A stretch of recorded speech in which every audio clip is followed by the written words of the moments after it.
Hi guys, உங்களுக்கு colour கோழி குஞ்சுங்களை வாங்கி வளர்க்க பிடிக்குமா? எனக்கும் ரொம்ப பிடிக்கும். நமக்கு பிடிச்ச மாதிரி இந்த கோழி குஞ்சுங்களை கலர்ஃபுல்லாக மாற்ற என்னெல்லாம் பண்ணுவாங்க தெரியுமா? இந்த அண்ணன் பண்ணுறது கொஞ்சம் பாருங்கள்.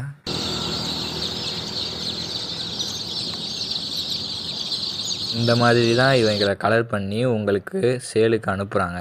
இந்த மாதிரி பண்ணுறதுனால இதை பண்ணுறதுக்கான இந்த சாயம் எதுலேருந்து தயாரிக்கிறாங்கன்னா, தேவையில்லாத கெமிக்கல்ஸு, இந்த மாதிரி ரசாயன பொருட்கள் வச்சு தான் தயாரிக்கிறாங்க. இதை நம்ம குழந்தைங்க தொடுறதுனால நம்ம குழந்தைங்களுக்கும் பிரச்சனை, அந்த கோழி குஞ்சுங்களுக்கும் ரொம்ப பிரச்சனை. இதனால தான் நம்ம ஷாப்பில் வந்து இந்த மாதிரி கலர் இல்லாத கோழி குஞ்சுங்களை சேல் பண்ணுறோம்.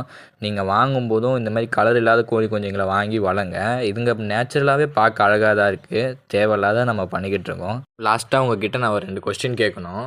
இதுங்க நேச்சுரலாகவே அழகாக தான் இருக்குது அப்படின்னு நீங்கள் நினைக்கிறீங்களா? அப்படி இல்லைனா கலர் போட்டால் இன்னும் கொஞ்சம் நல்லாயிருக்கும் அப்படின்னு நீங்கள் நினைக்கிறீங்களா? உங்கள் தாட் என்னன்னு நம்ம கமெண்ட்டில் சொல்லிவிடுங்க. இந்த வீடியோ பிடிச்சிருந்தா மறக்காமல் ஒரு லைக் கொடுத்துருங்க.